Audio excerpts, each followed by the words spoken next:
ቀጣዩን ገና ምናልባት ታሪካዊ ወደባችን ላይ ልናከብር እንችል ይሆን? ምናልባት ምን ጥያቄ አለው? ለዚህ ዓላማ በእርግጠኝነት መስራት አለብን። ሊሆን የሚችልበት እድሉ ከፍተኛ ነው። ዋናው አንድ ላይ ሆነን በአንድ ቋንቋ፣ በአንድ መንፈስ፣ በአንድ ጉልበት፣ በአንድ ዕውቀት መንቀሳቀስ ነው። ኢትዮጵያዊነት በሽታ ነው አሉና ምን ማለት ነው? ኢትዮጵያዊነት በሽታ ነው የሚል ነገር ማንሳት ወዳለሁ። አይሳካም ስሉ ብዙ እንቅፋቶች ሰዎች ሲደቅኑ ነበራለን። ታዲያሱን ተራምደናለን እንደዚህ የደረስነው። ይሄ እኮ የአድዋን ድል ያሸነፈ የአድዋን እኮ ድል ያደረገ ህዝብ ብዙ ታሪክ ነው ያለው። አሁን ህዝብ አለ። ስለዚህ ይቻላል። እሳቸው ነው እንግዲህ ሙስና አለ። ሌባ እኮ ሁሌ በሽታ ነው። ሌባ ሁሉ ነገር የማይመቸው ይችላል። ሲሰርቅ ነው የሚመቸው። ታሪካዊ ባህር በራችን ላይ በቀጣይ ገና ልናከብር እንችላለን ነው። ትክክል። እንዲህ ምኞት፣ ይሄ ገንቢ ምኞት ነው። ይሄ ብሔራዊ ጥቅማችንን ለማረጋገጥ ያለን ጉጉት ነው የሚያሳየው። ይሄ ደግሞ ኢትዮጵያ ህዝብ የማያሳካው የለም። ህዳሴ ግድብን እኮ አሳካ የማያውቁት ነው እንግዲህ ውስጡ ሆኖ ማለት ነው። እንደ በመጀመሪያ ተናገሩት ከኢትዮጵያ ከትግራይ ከማነው ትግራይ ከኢትዮጵያ ተገንጥላ ከኤርትራ ጋር ትዋሃዳለች።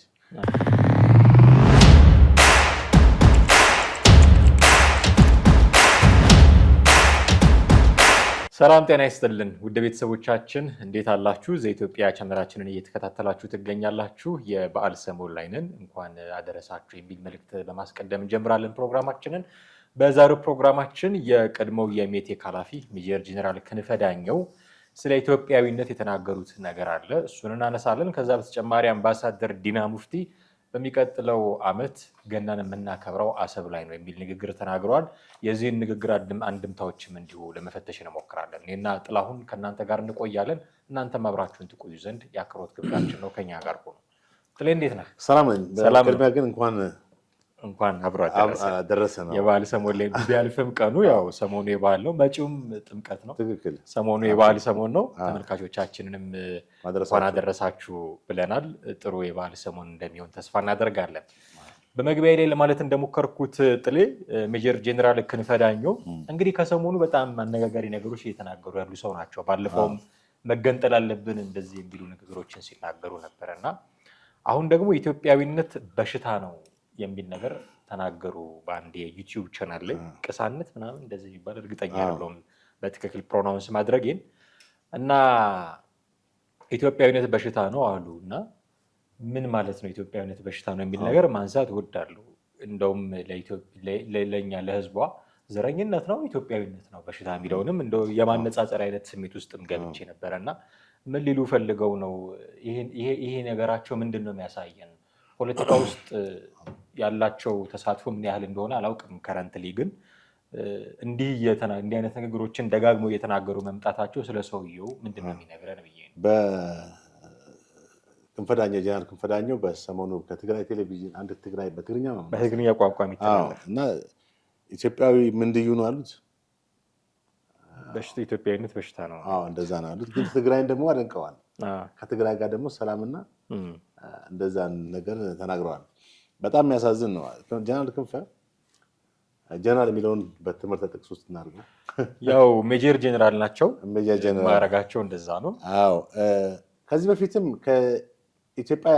ትግራይ ከኢትዮጵያ ተገንጥላ ከኤርትራ ጋር ተዋህዳ ምናምን ሲሉ ነበር ብለዋል እና ይህም ንግግራቸው እንደገና ሳይደርቅ ነው እንግዲህ በድጋሚ ከኢትዮጵያዊነት ወይም ከኢትዮጵያ ጋር መኖር እንደዛ በሽታ አድርገው የቆጠሩት። ማለትም ትግራይ ከኢትዮጵያ መገንጠል አለባት የሚለውን ከወራት በፊት ቅርብ ጊዜ ነው 3 ሳምንት ምናምን 4 ሳምንት በፊት ነው የተናገሩት እና ይህም ከባድ ተቃውሞ ቀርቦባቸዋል። ማለት ከተለያዩ ወገኖች በተለይ ከእሳቸው ጋር በስልጣን ላይ ከነበሩ እንደና አባዱላ አይነት እንደውም አባዱላ አእምሮ ያለው ሰው እንዲህ አያስብም በማለት ተናግረዋል። ምክንያቱም እሳቸው ትግራይ ውስጥም ነበሩ።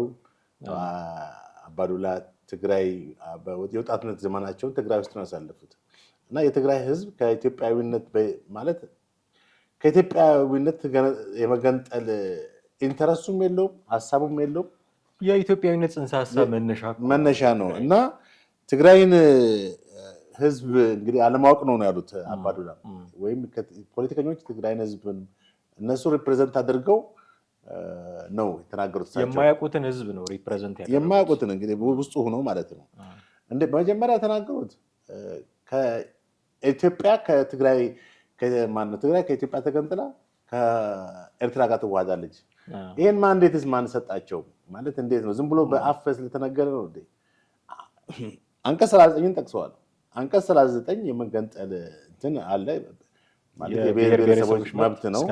ግን ዝም ብሎ መገንጠል ሲባል እንደሆነ ነገር የምትገነጥለው ነገር አይደለም። የራሱ ፕሮሰስ አለው። በጣም ረጅም ጊዜ አንደኛ የህዝብ ውሳኔ ያስፈልገዋል። ምሳሌ 2/3 ህዝብ ወይ 500 ህዝብ እንገነጥላለን ብሎ ማለት አለበት። ያ ለምክር ቤት ይቀርባል። ለፌዴሬሽን ምክር ቤትና ለክልል ለዋናው ምክር ቤት ይቀርባል። ከዛ በዛም በሁለቱ ምክር ቤቶችም 2/3 ድምፅ ማለፍ አለበት። ይሄ ከጸደቀ በኋላ እንደገና ደግሞ ክልሉ ከፌዴራል መንግስቱ ጋር ያለውን የተለያየ ንብረት ይሆናል የተለያዩ ነገሮችን ግንኙነቶች ሁሉ እስኪያስረክብ ዲሊቨር እስኪያደርግ ድረስ ወደ 3 ዓመት ጊዜ ይፈጃል። አጠቃላይ ማለት ነው። ረጅም እንትን ነው ፕሮሰስ ነው። በዚህ ጊዜ ውስጥ ደግሞ በኢትዮጵያ ፖለቲካ ብዙ ነገሮች ሊከሰቱ ይችላሉ። እሳቸው አሁን በስሜታዊነት ነው ተናገሩት። ነገር ግን እዚህ ጋር የምትመለከተው ጀነራል ክንፈ ራሱ ማን ነው የሚለውን ነው። ክንፈ ዳኘው የሚቴክ ዋና ኃላፊ የነበረ ሰው ነው እና በዛን ጊዜ ውስጥ ሚቴክ እንግዲህ እንደፈለገ ሲያዝ የነበረ ትልቁ የሀገሪቱ የብረታ ብረትና ኢንጂነሪንግ እንትን ለህዳሴው ግድብ ዋናው የሜካኒካል ፓርቱን ሲሰራ ነበረ። ከዛ በኋላ ለህዳሴው ግድብ ብዙ ክስረቶችም ብዙ በታቀደለት የጊዜ ገደብ ሁሉ አለመጠናቀቁና ሌሎች ነገሮች ሁሉ ተያይዞ ከዚህ ከኮራፕሽን ጋር በተያያዘ የሚጠቀስ እንትን ነው። ጠቅላይ ሚኒስትሩ ወደ ስልጣን እንደመጡ በግራንድ ኮራፕሽን በከፍተኛ የሙስና እንትን ተጠርጥሮ ማለት ተወንጅሎ እሳቸውና ሌሎችም ከእሳቸው ጋር የነበሩ አመራሮች እስር ቤት መግባታቸው ይታወቃል። በዶክመንተሪ በወቅቱ የቀረበውን ሁኔታ ማለት የሚቴክ እንትን ትዝ ይለናል። ብዙ ንብረቶች ያለ ፈቃድ ያለ እንትን ሲገዙ እንደነበሩ መርከብ ሁሉ አይደል እንዴ? መርከብ ሁሉ የሸጡ ናቸው። እንደዛ ነገሮች እንግዲህ በጣም ከፍተኛ የሆነ የሀገሪቱን ሀብት ሲበዘብዙ የነበሩ ሰዎች ነበሩ ሚቴክ ውስጥ የነበሩ እና ሚቴክ ላይ ግራንድ ኮራፕሽን ተከስቶ እሳቸው እስር ቤት ተፈርዶባቸው ኋላ ላይ ያው ተለቀዋል። እንግዲህ ከዚህ በኋላ ወደ እንትን ነው የሄዱት። ትዝ ይለኝ ነው በቢጫ ሄሊኮፕተር ነው ከዛች ከትግራይ የመጡት። እንደ ቢጫው ሄሊኮፕተር ማንን ታመጣውን ዛሬ ደግሞ ተብላ እስኪባል ድረስ ማለት ነው። እሳቸው በስልጣን ላይ ያሉ የጸረ ሙስና ኮሚሽን ምርመራ እንዲያደርግ የሚቴክ እንትን እንግዲህ ውስጥ ሲብላላ የነበረ ስለነበረ ምክንያት በዛን ጊዜ ሚቴክ ራሱ እንደ አንድ ገቨርንመንት ነው የነበረው። ምክንያቱም ስልጣን ላይ ያለው የህወሓት አስተዳደር ነው። ከዛ ጋር የተያያዘና የተሳሰረ ስለሆነ ሚቴክን ልትከሰውና እንትን ልትለው አትችልም። እና ጸረ ሙስና ኮሚሽን ለግምገማ እሳቸውን ጠርቶ ነበረ። እሳቸው እንትኑን ጥለው ነው የወጡት። ምንድን ነበር ያሉት? ሚሳኤል ከታጠቀ ኃይል ጋር የምትፋጠጡት ማለት ማን ሊያስጥላችሁ ነው እስከ ማለት ሁሉ ደርሰው ነበረ። እና ጀነራል ክንፈ በማን አለበኝነት ሚቴክን በመምራት ብቻም ሳይሆን ጸረ ሙስና እሳቸው ሊመረምር በመጣ ጊዜ እንደዛ አይነት ምላሽ ሰጥተው የነበሩ ሰው ናቸው። አሁን ደግሞ ትግራይ እሳቸው በእንግዲህ መለቀቃቸው ራሱ ያው በወቅቱ በእንትኑ ላይ የተለቀቁት ጨርሶ የእስር ጊዜያቸውን ጨርሶ ነው እንደተለቀቁት። ምንድነው ምህረት ተደርጎላቸው ያንን እንኳን አፕሪሺየት እንደማድረግ እንደማመስገን ማመስገኑ ቀርቶ እንደው በወጉ በኮንነኝ የሚባል ነገር አለ። ያንንም ይተውት እሺ ማመስገናውንም ይቅር። አትሊስት ሂዶ ትግራይ ውስጥ መቀመጥ አንድ ነገር ነው። እንደገና የትግራይ ህዝብ ስሜት ወይም የትግራይ ህዝብ ፍላጎት ያለው ነው የትግራይ ህዝብ ፍቃድ ያባለው ነው ሁኔታ ትግራይ ተገንጥላ ከኤርትራ ጋር በመጀመሪያ ከኤርትራ ጋር ስለመዋሃድ የሚያስችላቸው እንትን አለ ወይ ከኤርትራ ጋር ጤናማ ግንኙነት አላቸው ወይ የሚለውን ደግሞ ትመለከታለህ። ትግራይና ኤርትራ እኮ ጤናማ ግንኙነት የላቸውም። በእርግጥ አሁን ከህወሓት ውስጥ የተወሰኑ ኃይሎች ጽሞዶ በሚባለው የወታደራዊ ህብረት ኢትዮጵያን ላይ ለማጥቃት ያም እኮ ጊዜያዊ ነው እንጂ እኮ ዘላቂነት እንትን አይደለም። ህወሓት በዚህ በሁለት ዓመት ጦርነት ከባድ ጥቃት ካደረሰበት እኮ ሻዕቢያ ነው ከባድ ጥቃት ያደረሰበታል። ይሄ ይታወቃል። ብዙ ፋብሪካዎቻቸው ተነቅለው ወደ ኤርትራ ተጉዘዋል። ከብቶቻቸው ሳይቀር ተዘርፈዋል፣ ሴቶቻቸው ሳይቀር ተደፍረዋል። ይሄ ሁሉ ጥቃት የደረሰበት በኤርትራ መንግስት ነው እና ከኤርትራ ጋር እንዋሃዳለን የሚለው ንግግር እንደው ምክንያታዊ ነው ወይ የሚለው ነገር ታነሳለህ። ምክንያቱም ምክንያታዊ አይደለም። ከባድ ጉዳት ደረሰብን፣ ጄኖሳይድ ተፈጸመብን ብለው እያሉ በአንድ በኩል፣ በሌላ በኩል ደግሞ እንዋሃዳለን የሚለው ነገር በጣም አሳፋሪና ትክክል ያልሆነ ነገር እንደሆነ ትመለከታለህ። ከዚህ ጋር በተያያዘ ደግሞ አሁን ደግሞ በሰሞኑ ኢትዮጵያዊነትን አጥላልተውና በጣም ዝቅ አድርገው ኢትዮጵያዊነት ህመም ነው ህማምዩ ድዩ በሽታ ነው፣ በቃ ህመም በሽታ ነው። እሳቸው ነው እንግዲህ ሙስና ሌባ እኮ ሁሌ በሽታ ነው። ሌባ ሁሉ ነገር የማይመቸው ይችላል። ሲሰርቅ ነው የሚመቸው፣ ሲሰርቅ እንደ ልቡ ሲኖር ነው። እሳቸው ያንን ያክል ጊዜ ሚቴክን ሲዘርፉና ሲያዘርፉ ማለት በበላይነት እንግዲህ እሳቸው ነበሩ ሚቴክ ዋና እንትን ኃላፊ የነበሩት እና በዛን ጊዜ ውስጥ የዘረፉት ሀብት ያለ የወሰዱት ንብረት መጠየቅ ቢያንስ ከ10 ዓመት እንኳን ያክል ታሰሩም እኮ በዚህ በአጭር ጊዜ ውስጥ ነው ታስረው የተፈቱት። እና ሄደው እንደገና ሌላ አጀንዳ ወይንም የመገንጠልና አጀንዳ አንቀጽ 39 ያው እንግዲህ ለዚህች ዓላማ ነው። ከዚህ በፊትም እዚህ መድረክ ላይ ብዙ ጊዜ አንስተናል። ለዚህች ጉዳይ ነው ሲያኮርፉ እንመገንጠል ግን በማኮርፍ አይደለም። እዚህ ጋር የምታነሳው ነገር በሰሞኑ በእስራኤል ጠቅላይ ሚኒስትር ቤንያሚን ኔታንያሁ ለሶማሌላንድ የፈቀዱትን ማለት ያው ለሶማሌላንድ እንግዲህ ለ34 ዓመት እውቅና ሳታገኝ ቆይታለች። አሁን ነው የመጀመሪያው ሀገር እስራኤል ነች። እስራኤልም ለእውቅና ስትሰጥ ዝም ብላ በሞኝነት አይደለም ሰጠችው። የራሳቸውን ፖለቲካል ጌን የሚያደርጉበትን መንገድ አስበው ነው። አንደኛ ፍልስጤሞችን ወደዛ የማስፈር ሁኔታ ፍላጎት አላቸው። ከጋዛ ወደዚህ አምጥቶ የማስፈር ምንም እንኳን የፍልስጤም ህዝቦች ባይቀበሉትም በአሁኑ ሰዓት ይሄ እቅድ አላቸው። ሁለተኛ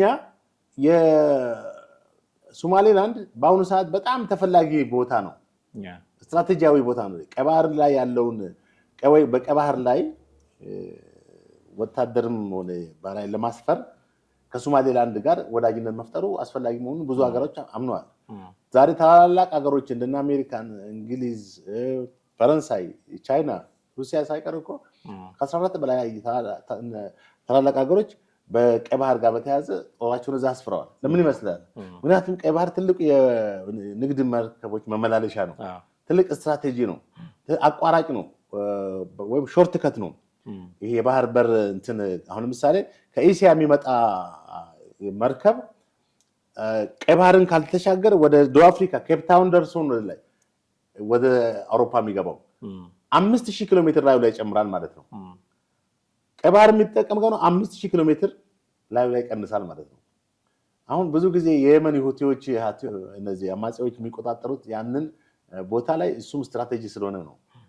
የሶማሌ ፓይሬቶች እና ዓለም አቀፍ የንግድ መርከቦችን እዛ ጋር በመስተጓጎልም በዓለም አንደኛ ነው። በመታገት በመዘረፍ እና በመስተጓጎል አሁን ያንን ቦታ ተቆጣጠርክ ማለት ትልቁን የንግድ መርከቦች ማስተላለፍ የሚችልበትን አክሰስ አገኘ ማለት ነው። አሁን እስራኤልም ከዓለም ሀያል ሀገር ራሷን ስለምትቆጥር ወይም ሀያል ነች ስለሆነችም ነው እዛ ቦታ ላይ ጦሯን ማስፈር የፈለገችው። ከዛ ለማስፈር ደግሞ ማንን ያዘች?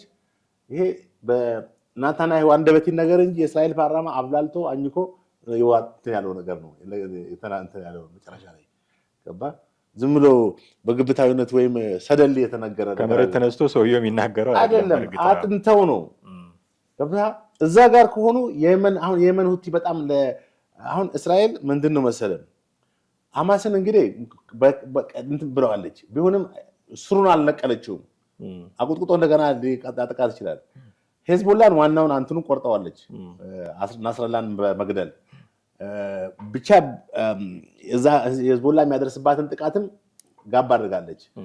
ኢራን ላይም የወሰደችው እርምጃ ባለፈው የታወቀ ነው። እነ ሶሪያ መንግስት አልባ ስለሆኑ ከዚህ በኋላ ሊያደርሱባት የሚችሉት ጥቃት የላቸው። መንግስት አለ፣ ፌልድ ስቴት ማለት ነው። አሁን ለእስራኤል በጣም አደገኛ ጠንቅ የሚሆነው ማነው? የመን ሁቲዎች ናቸው። የሁቲ አማጽያኖች አሁን የሁቲ አማጽያኖችን ደግሞ ለመቆጣጠር እዚህ ጋር ወደ ቀይ ባህር የፈለገችው ዋና ፖይንቱ እሷ ነው። አሁን ከዚህ ጋር የምናገናኘው ነገር ምንድነው? ዝም ብለን አይደለም ስለ እስራኤል ተናገር ነው። ልክ ለሶማሊላንድ እውቅና ተሰጠ ብሎ ለሶማሊላንድ እውቅና ተሰጠ፣ ለትግራይ እውቅና ይሰጣል። እስራኤል ሞኝ አይደለችም እኮ ለትግራይ ምን እውቅና አብራ መሰጠው? ትግራይ ማን ነውና ነው እውቅና መሰጠው? አፍተር ኦል የትኛው ወደብ አለው? የትኛው የባህር በር አለው? የትኛው ስትራቴጂ እንትን አለው ለውጭ ኃይሎች የሚመችበት ሁኔታ? ትግራይ ሊመች የሚችለው ለግብጽ ነው። የግብጽ ምንድነው በኢትዮጵያ ውስጥ ስታቢሊቲ እንዳይኖር፣ ሰላም እንዳይኖር፣ ጸጥታ እንዳይኖር ለማድረግ ከውጭ ሆኖ ፈንድ በማድረግ ማበጣበጥ ነው። አባዱላ ቅድም ያነሳሁትም የጠቀሱት ይሄን ነው። በሁለት መንገድ ነው አለ ክንፈ ዳኜ ይሄን ነገር ሊቃወሙ የሚችሉት። አንደኛ ከውጭ ኃይሎች ጋር የኢትዮጵያን ሰላም የማይፈልጉ የኢትዮጵያን አንድነትና ነፃነት የማይፈልጉ ከውጭ ኃይሎች ጋር ቀጥታ ሪሌሽንሺፕ መፍጠር ሊሆን ይችላል። ግልጽ ነው እንግዲህ ከውጭ ኃይል ሲባል ብዙ ጊዜ ተደጋግሞ የሚናገረው ግብጽ ነው ኢትዮጵያን ሰላም የማይፈልገው ኢትዮጵያ የተረጋጋች ሀገር እንዳትሆን የሚፈልገው ግብጽ ነው። ግብጽ በቃ በባትሪ ይፈልጋል። ማነው ኢትዮጵያ መንግስትን በአሁኑ ሰዓት በጣም ጠንክሮ የተቃወመ ያለው ኃይል የትኛው ኃይል ነው የሚለውን ታውቃለች። የፋኖን እንቅስቃሴ ታውቃለች፣ የሸኔን እንቅስቃሴ ኢቭን ሸኔ ያለበትን ደረጃ ሁሉ ምን ያክል እንደሆነ ግሬዱን ታውቃለች።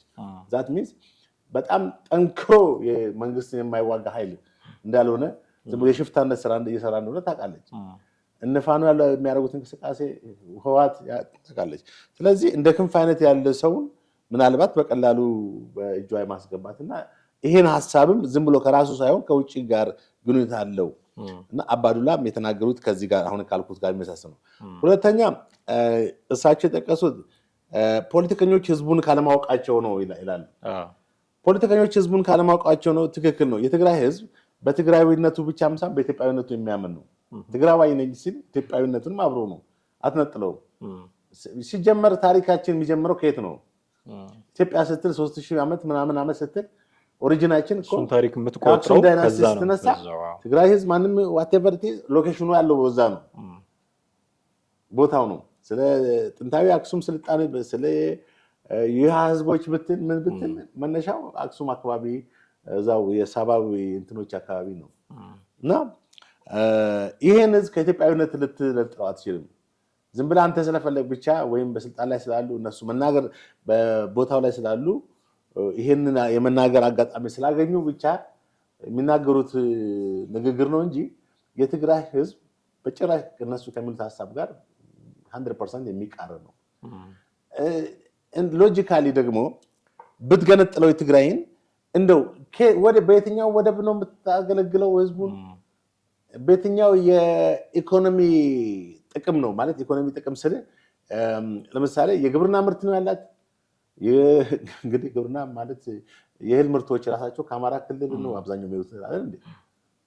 ለጤፍ እንደስንዴ ሌሎች ይመረታል። ግን አሁን ባለው ሁኔታ አብዛኛው ክልሉ በሴፍቲ ኔትና በእርዳታ ባለበት ሁኔታ ትግራይ ፖለቲከኞቹ የጦረኝነት ስሜት ተመልከት። አሁንም የጦረኝነት እንትን ገና ከውስጣቸው አንደኛ የጥላቻና የጦረኝነት ስሜት ነው እና ምናልባት አባዱላ እዚህ ጋር አልጠቀሱት ብዬ የምጨምረው በራሴ ሶስተኛው ከተጠያቂነት ምናልባት ህወሓት ወርዶ ታሪክ መጠየቁ አይቀርም መቼም።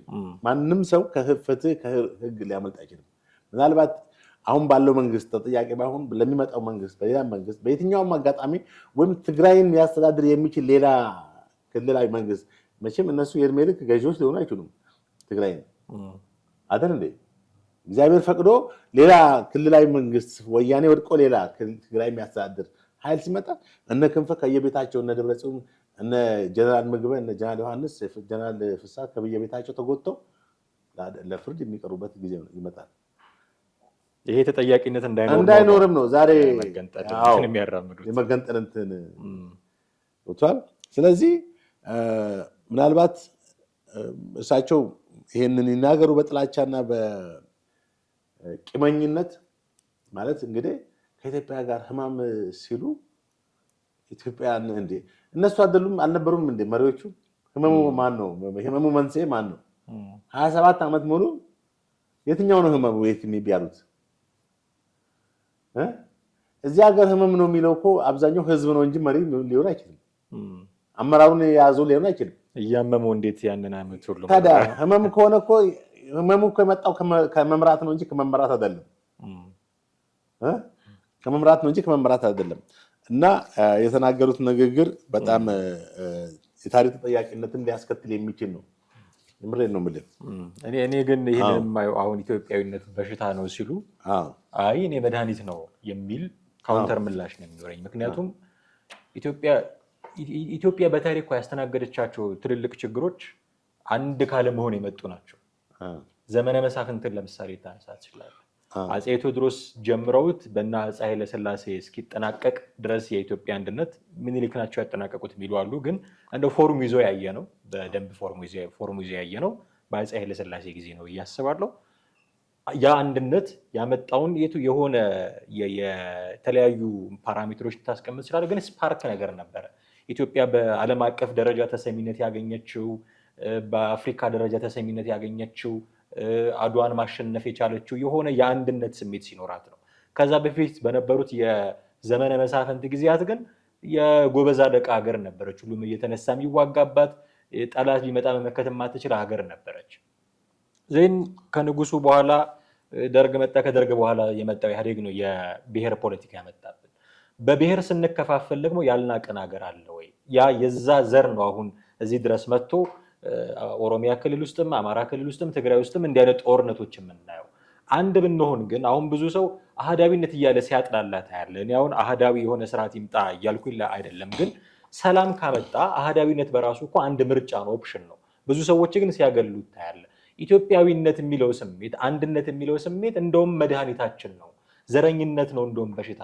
አሁን እኚህ ሜጀር ጄኔራል ክንፈ ተብዬው መጥተው ኢትዮጵያዊነት በሽታ ነው ስላሉ እንደው ሁሉም ሰው የሚያስተጋባላቸው መስሏቸው ከሆነ ተሳስተዋል። ኢትዮጵያን ያሳመማት እንደውም ትልቁ ህመሟ ዘረኝነት ነው፣ በጎሳ መከፋፈሏ ነው፣ ብሔር ላይ ፖለቲካዋን መመስረቷ ነው። ብሔር ላይ የተመሰረተ ፖለቲካ ባይኖረን ኖሮ ሰው መሆን ላይ ዜግነት ላይ የተመሰረተ ፖለቲካ ቢሆን ኖሮ ጉዳዮቻችን በጥቅም አድቫንቴጅ አለው ወይስ ዲስአድቫንቴጅ አለው በሚለው ነበረ የምናየው። አሁን ግን ፖለቲካችን ዘረኝነት ላይ ተመሰረተና ከኔ ይልቅ አንተን ማስቀደም ማቆም ጀመርኩኝ። ሁሉ ነገር ለኔ ማለት ጀመርኩኝ። ይሄ ነው በሽታ። ሁሉን ነገር ለኔ ስል መሬቱም ለኔ፣ ውሃውም ለኔ፣ ነዳጁም ለኔ፣ ሁሉ ነገር ለኔ፣ የፖለቲካ ስልጣኑ ለኔ ማለት የተጀመረው ኢትዮጵያ ውስጥ የብሔር ፖለቲካ ሲመጣ ነው። ይሄ ዘረኝነት ነው፣ ይሄ ጎሰኝነት ነው የኢትዮጵያ እንደውም በሽታ። መድኃኒቷ ግን ኢትዮጵያዊነት ነው። የአንድነት ስሜት ሲኖር ወጥተህ ወራሪን መክታለሁ ብትል አንድ ካልሆንክ የሚሆን ነገር አይደለም። ከሩቅ ሀገርም ይምጣ ከጎረቤት ሀገርም ይምጣ ወራሪ መጥቶ የምትመክተው አንድ ስትሆን ነው። እንደዛ ካልሆነ በስተቀር የሚሆን ነገር አይደለም። ስለዚህ እንደውም ኢትዮጵያዊነት መድኃኒት ነው፣ ዘረኝነት ነው። ትክክል። እሳቸውን እንግዲህ ሾርት ሳይት ነው፣ በጣም ሾርት ሳይት በአጭር እንትን ነው የተናገሩት። አርቆ ማስተዋል እንትንም አርቆ በማስተዋልም አይደለም ይሄን የተናገሩት። እሳቸው ውስጣቸው በፈጠረባቸው ብቻ ውስጣቸው በፈጠረባቸው ነገር ማለት ያን ስልጣን ስላጡ በህግ ተጠያቂ ስለሆኑ እስር ቤት ስለገቡ ቅድም ብያለሁ። ጸረ ሙስና መጥቶ ሙስናውን ኢንቨስቲጌት ለማድረግ ሲመጣ ከማን ጋር ነው የምትሉት የምትፎካከሩት? ሚሳኤል ከያዘ ኃይል ወታደሩና ፖለቲካ መቀላቀሉ ያመጣው ሚሳኤል ከያዘ ኃይል ሚሳኤል የያዘ ኃይል ማለት ሚቴክን ነው። ማንም ያስጥላችሁ ማን ያስጥላችኋል በምን አስፈራርተው ጸረ ሙስና ኮሚሽን ፈርቶ ቆመዋል። በዛን ጊዜ አሁን እሳቸው አጋልጦ ለመስጠት ምርመራውን ለመካሄድ የቻለው ወያኔ ስለወረደ ነው። 2010 ነው አይደለ የተካሄደው? 2000 ጠቅላይ ሚኒስትር 2010 መጡ። 2011 ነው ምናልባት ጥቅምት አካባቢ ወይ ዳር አካባቢ ይመስለኛል። እና በማን አለብኝነት እንደፈለጉ ሲበዘብዙ የኖሩት እንትን እና ያስከተለባቸው እስርና ጥያቄነት ያን አሸማቋቸው ያን እንደ ውርደት ቆጥረው ነው ሁሉ ጊዜ ከፍ ብሎ በቃ መሪ ሆነው እየገዙ መኖር ነው የነሱ ሐሳብ። እና ከዛም መውጣታቸው የፈጠረባቸው ቁጭት ነው አሁን ይሄን የሚናገሩት እንጂ ነገሩን ትግራይ ተገንጥላ ባህር በር የላት የራሷ የኢኮኖሚ እንትን አጣብቂኝ ውስጥ ነው የምትገባው። መሰረቶች የላት፣ ኢኮኖሚ መሰረቶች የላት። ከውጪ መንግስታት ጋር እንኳን እንደ አገር ብትገነጠል ሶማሊላንድ እኮ በዛም በዚህም በር አላት። ሁለት ትላልቅ ስትራቴጂክ ቦታ ነው። ስትራቴጂክ ቦታ ቀይ ባህርን አክሰስ ታዲያ ለዚህ እኮ ነው ዋናዋ ሶማሌ መንግስት ሶማሊላንድን እንዳትገነጠል ማን ነው ሶማሌላንድ የኔ ግዛት ነች በ34 ዓመት ሙሉ የምትለው ምክንያቱም ስትራቴጂ ቦታ አገር ነች ሶማሌላንድ። አሁን ትግራይ ግን የትግራይ ህልውና ከኢትዮጵያ ጋር አንድ በመሆን ብቻ ነው በቃ ሊገለጽ የሚችለው። ትግራይ ሲባል ከኢትዮጵያ ተገነጠለ ማለት ምልህ አሁን ይሄ ቢቆረጥ ምንድነው ህይወት ይኖረዋል? ላይ ህይወት ያለው ከሰውነቴ ጋር አብሮ ካለ ነው። እንደዛ መገንጠላቸው ብዙ መዘዝ ያመጣል። አሁን ቅድም ደግሞ ስላልከው አንድነት ያለው ፋይዳ ትልቅ ነው።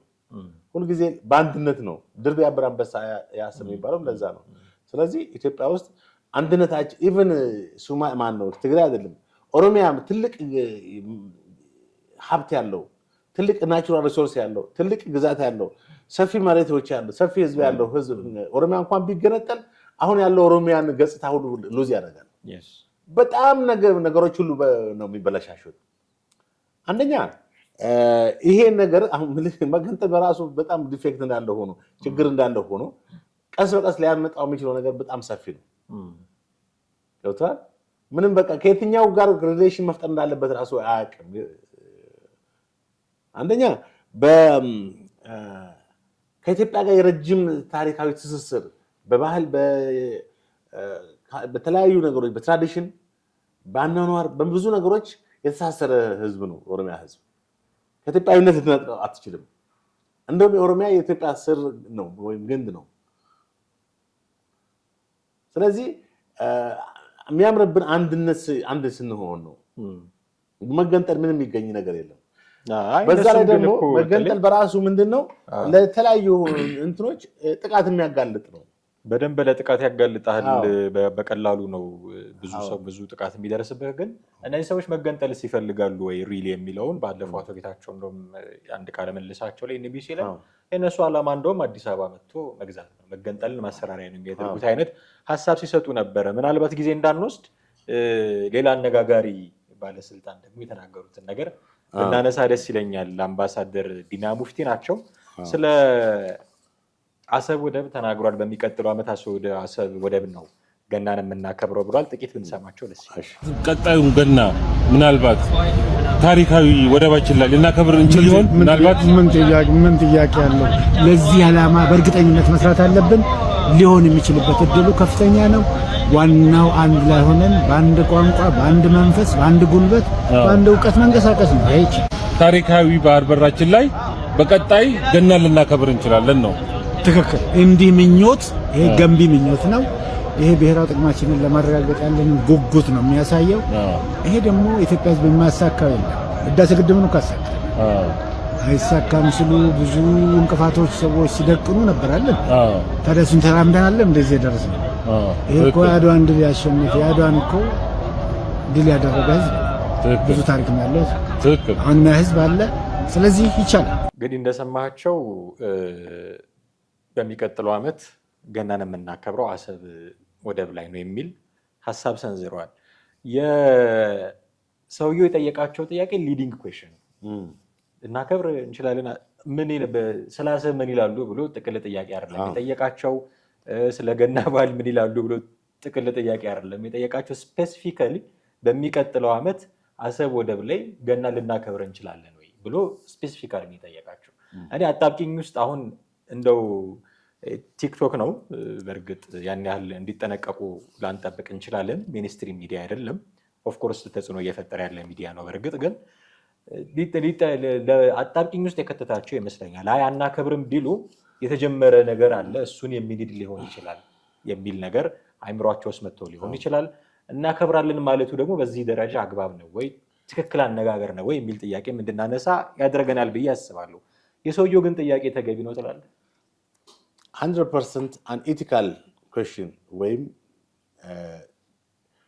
ከሙያም ከጋዜጠኝነት የኩዌሽን ጋዜጠኛ ነው ሲጀምር ያው የጋዜጠኝነት እንትን አድርጎ ነው የቀረበው። ስራው እንደዛ ነው እንጂ ጋዜጠኛ አንኤቲካል ነው ባጭሩ። የጋዜጠኝነትን የጆርናሊዝም ኦፍ ኤቲክስ የጠበቀ አይደለም። ይሄ አንተ እንዳልከው ሊዲንግ ኩዌስችን ወደ ራሱ ሐሳብ ለመምራት ነው። ድራይቪንግ ቱዋርድስ ሂዝ ዊሽ የራሱን ምኞት የራሱን ፍላጎት ሪፍሌክት ለማድረግ ነው። በሳቸው ምንድነው ያለው አይታል ወደዛ ነው እኮ የመራቸው። ምንድነው ያለው ሊያከብሩ ይችላል ብሎ ያስባሉ አለ። እንደገና ደገመው። አየህ ምናልባት አይ ብሉ ይሄ ነገር ፕሮግራሙ ላይ ያቀርበው ሁሉ ይችላል። አሁን ምንድነው እሱ ያንን አስጠግቶ ዲና ሙፍቲ እንደዚህ ያሉ ለማለት ነው። ከዛ ደግሞ በቃ ተመልካች ዲና ሙፍቲ እንደዚህ አይላሉ እሱ ቢል ያን ያህል ወርዝ አይኖረው። በቃ አሁን በሳቸው አስታኮ ይሄንን የራሱን ተከታዮችና እንትኖችን ለመሰብሰብ ይመስለኛል። የሶሻል ሚዲያ አንዱ መጥፎ እንትን ይሄ ነው። ገብቷል። ሁሉ ጊዜ ፖይንቱን ወይም ጤናማ የሆኑ ጭብጫ ሐሳቦችን ሳይሆን የተከታዮችን ፍላጎት ማሰብ ሁሉ ጊዜ በጣም አደገኛ ነው። አሁን እኮ የዲና ሙፍቲን እንትን ድሪፍት አድርጓል። ዲና ሙፍቲ ሎጂካሊ አላሉም እኮ እናከብራለን እኮ አይደለም ማለት ሞስት ፕሮባብሊ እኮ ነው ያሉት ዋይ ኖት ምክንያቱም አድዋን ያሸነፈ ነው ህዳሴን የሰራ ነው ለምን አይሆንም ጠቅላይ ሚኒስትሩ ያሉትን ዋና ኢትዮጵያ የችግሮች ሁሉ እናት አባይ ነው። ኢትዮጵያ የችግሮች ሁሉ እናት ፈታች ማለት ሌሎች ትናንሽ ችግሮች ምንም ናቸው። አሁን በሌላ አንግል ተረዳልኝ። ዲና ሙፍቲ ይሄ የእሳቸው ሐሳብ ብቻም ሳይሆን ጠቅላይ ሚኒስትሩ ይሄን ተናግረዋል። 100% የችግሮች እናትን ፈተናል አባይን in 1000 year ይሄ ነገር ማለት አባይ ለኛ ባዳ ነው አይደል? አባይ ምንጩ ከዚህ ነው፣ ነገር ግን የሚያገለግለው ሌላውን ሀገር ነው። ስለዚህ የኢትዮጵያ እንቆቅልሽ የሆነው ለሺህ ዓመታት እንቆቅልሽ የሆነው ነገር እንትኑን ገንብተን ዳሴውን ግድብ ያዛን እንትን ተጠቃሚ መሆን ጀምረናል። ይሄን ትልቁ እንቆቅልሽን ከፈታን ሌሎች ግን ትናንሾች ናቸው። እንደ ቀይ ባህር የ30 ዓመት ችግር ነው። 34 ዓመት የዛሬ 34 ዓመት ነው ወያኔ አሳልፎ የሰጠው። ሌሎችም መሰረተ ልማቶች እንደ ስንዴ ምናምን ማምረት ጀምረናል ብለዋል ጠቅላይ ሚኒስትሩ። ስለዚህ ይሄን የማናገኝበት ምክንያት አይኖርም ከሚለው መነሻ ሐሳብ እንነሳ። ዲና ሙፍቲ ይሄ አሁን ቅድም ያልኩት የጠቅላይ ሚኒስትሩ ንግግር ነው። ዲና ሙፍቲ ይሄንን መሰረት አድርጎ ዋይኖት ለምን የማይሆንበት ምክንያት የለም ነው ያሉት እንጂ 100% የዛሬ ዓመት ገና እናከብራለን አላሉ። ይሄ ልጅ ግን ይሄን ቲክቶክ የምን ሚዲያ ነው ጋሞ ነው የሚለው ጋሞ ሚዲያ የጋሞ ሚዲያ ግን እሳቸውን መጠቀሚያ ነው ያደረገው። ንግግራቸውን በራሱ ፍላጎት በራሱ ኢንትረስት አድርጎ ወደ ራሱ ሐሳብ እንዲገቡለት አደረገ። እናከብራለን ደገመው እኮ አየህ። ምናልባት ካሳየን ድጋሚ ደግሞ ነው መጀመሪያ ጠይቃቸው እንደገና ማለት አሁን ማን አለ ስትረስ መስጠት ፈልጎ ዲና ሙፍቲ አለ እሱ ነው እኮ ያለው ራሱ ነው እኮ ያለው። አሁን እኛ መስጠት ዲና ሙፍቲ አይደለም ያለው። እሳቸው የማናከብርበት ምክንያት የለም። ምክንያቱም የብዙ ወይም ዋናው ግራንድ ችግራችን የነበረውን ህዳሴ ቀርፈናል ነው። ይሄን ደግሞ ጠቅላይ ሚኒስትሩም ከዚህ በፊት ተናግረውታል። አሁን ይሄ አኔቲካል ነው፣ ከግብረ ገብነትም ውጪ ነው፣ ከዚህ ከጆርናሊዝም ኤቲክስም ውጪ ነው፣ ከሚዲያ ስነ ምግባርም ውጪ ነው። አክቹአሊ ቲክቶክ እና እንትን ምን ሚዲያ ስነ ምግባር ቦታው የሌላ ቦታ ነው ሲጀመር። አሁን እሳቸውስ እንዴት ሊቀርቡ ይችላሉ እዚህ ቦታ እዚህ ሚዲያ ላይ? አየ ዲና ሙፍቲን እኔ በአካልም አውቃቸዋለሁ። በሳምንታዊ የጋዜጣዊ መግለጫ ላይ ውጭ ጉዳይ ሚኒስቴር ቃል አቀባይ ያሉ በሶስት ቋንቋ ነው መግለጫ የሚሰጡት፣ በአማርኛ፣ በኦሮምኛ፣ በእንግሊዝኛ። በሶስቱም ፐርፌክትሊ ነው የሚናገሩት።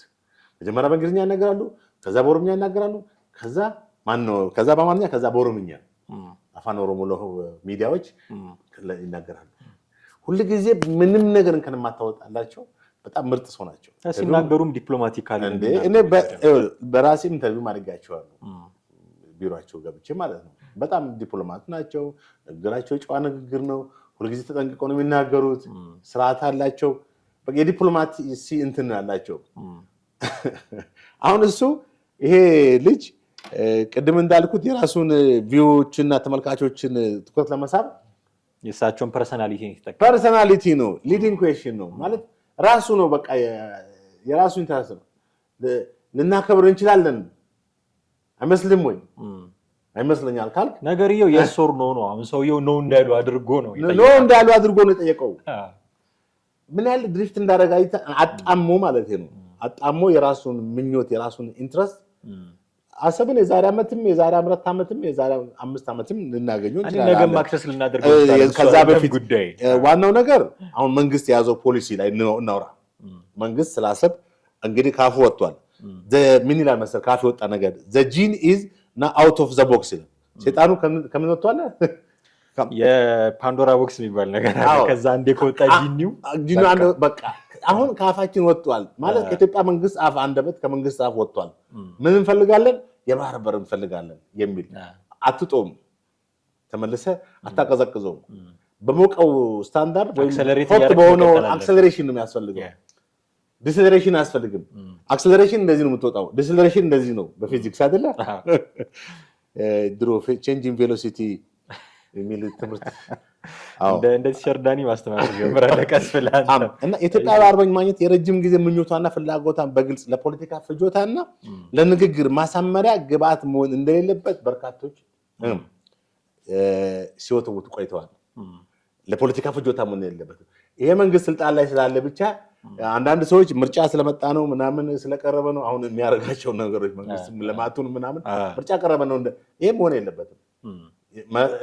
ልማቱን በስትራቴጂ ውስጥ በፖሊሲ ውስጥ ተካቶ ነው እንጂ ምርጫ ግንቦት ላይ ሰኔ ላይ ስለሚካሄድ ብቻ መሆን የለበትም።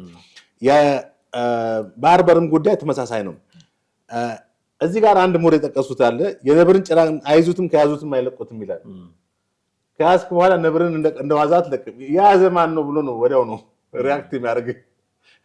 ዝም ብሎ አይደለም ነብር ታውቃለህ እንግዲህ በታሪክም እንኳን ለቀቀኝ ብሎ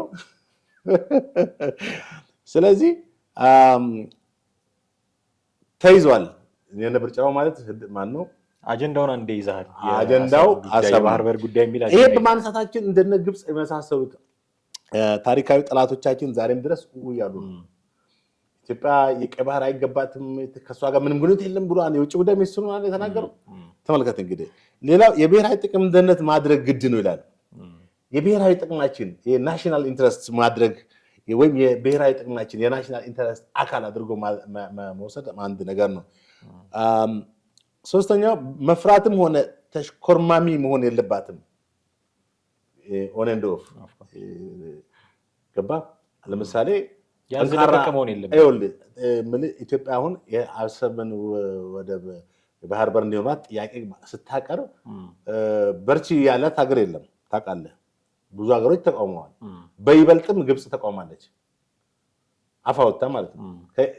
ቀይ ባህር እንግዲህ በታሪክ የኢትዮጵያ ሆኖ እያለ ጭራሽ እኮ ባለፈው እዚህ ይዘናቸው የመጣው አንድ ሰውዬ ኢንተርቪው ላይ መጽሐፋቸውን ያነበብኩ ነበር። አትላንቲክ ውቅያኖስ ኢትዮጵያ ውቅያኖስ ይባል ነበር። እንኳን ቀይ ባህር ተው መጀመሪያ ስታው ተረተረት ይመስላል። አትላንቲክ ውቅያኖስ እንዴት ነው ኢትዮጵያ ውቅያኖስ የሚባል? አንዳንዴ ምልህ እንትን ትላለህ ወዲያው ይሄ ተረተረት አይደል ነገር ነው ትላለህ። ግን ነው አትላንቲክ ውቅያኖስ ኢትዮጵያ ውቅያኖስ የሚባል ሌሎች መጽሐፎች ላይም ተጽፏል። እሺ ተወው ስለ አትላንቲክ አሁን ሌላ ታሪክ አናወራም። ቀይ ባህር ግን ኢትዮጵያ ነው። እሺ ኢትዮጵያ አይሁን አሁን ግን ኢትዮጵያ መጠቀም አለባት በሚለው እንስማማለን አይደል? ምክንያቱም ብዙ ሀገራቶች በአሁኑ ሰዓት ብሔራዊ ጥቅማቸው ከቀይ ባህር ጋር አድርገዋል። የንግድ መርከቦቻቸውን በዛ ማስተላለፍ ይፈልጋሉ። እዛ ጋር ባህር ኃይላቸውን ጦር ሰራዊቶቻቸውን ማስፈር ይፈልጋሉ። ኖት ኦንሊ ለኮመርሻል ብቻ ሳይሆን የሚሊተሪ ቤዝ አድርገውታል። ገብቷል። ኢትዮጵያ እንግዲህ ያን ያክል የባህር ክልል የነበራት ታስራና ተወስና ዛሬ ሊሚትድ ሆና የኪራይ ወደብ ነው የምትጠቀመው። መፍራትም ሆነ ተሽኮርማሚ መሆን የለብንም። የፖሊሲ ሰነዶችን አካል መሆን አለበት ተብሎ በምሁራን ታምናል። የፖሊሲ ሰነድ አሰብ ማግኘት እንደው ጠቅላይ ሚኒስትሩ የሆነ ፓርላማ ላይ የሚናገሩት አንድ መንግስት ባለስልጣን ብቻ የሚናገር ሳይሆን ፖሊሲ አጀንዳ ተደርጎ መቀመጥ አለበት። ይሄ ቅድሙ የሚዲያው ልጅ የዛሬ ዓመት እንዳለው ለገና ነው አይ አሰሳታቸው እኮ አሁን እሳቸውን እንግዲህ ሌላው ዲና ሙፍቲ እንደዚህ ብለዋል ብሎ እኮ ነው የሚተቻቸው። በጣም ሚዲያ ብቻ ከባድ ነው። ትውልድ የሚረከበው አራተኛ ትውልድ የሚረከበው በትምህርት ስርዓት የተካሄደ ጉዳይ መሆን እንዳለበት የትምህርት ስርዓት ላይ እንግዲህ አሁን ጂኦግራፊ እንትናችን ትምህርቱ አሰብን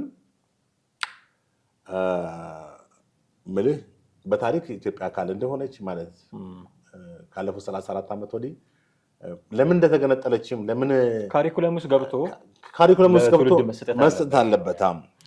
አምስተኛ ተቋማዊ ባለቤት ኖሮት የሚመራና የህግ ማቀፍ ተበጅቶለት በስነ ስርዓት ማለት አለ። አሁን መንግስት ብቻ ነው እንትን ያያለ ማለት በተለይ ጠቅላይ ሚኒስትሩ ናቸው እና የመከላከያው ጀነራሎቹ በደንብ ግን ኖ መንግስት ተቋማዊ አሰብ አስመላሽ ኮሚቴ ገብቷል።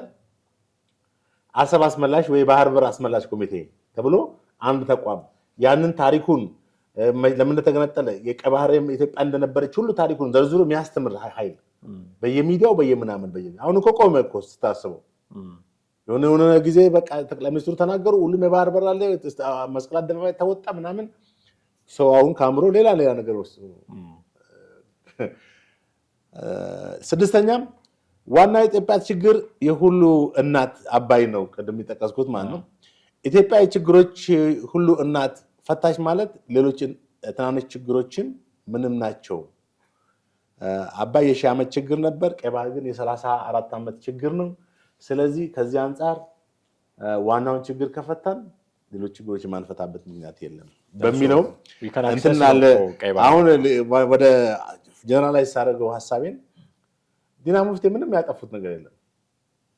እኔ እንደውም ዲና ሙፍቴ ጽሁፉን እሳቸው አሁን ንግግሩን አላየሁም ነበር ቅድም ነው እንትናየው ንግግር እንትናቸውን ብቻ አንድ ፌስቡክ ላይ መሰለኝ ያየው እንደዚህ አሉ ተብሎ ነው ፌስቡክ ላይ ቀረበው ራሱ የዛሬ ዓመት ምናምን በሚል ነው የልጁ አነጋገርና ሽወዳ አልቀረበም።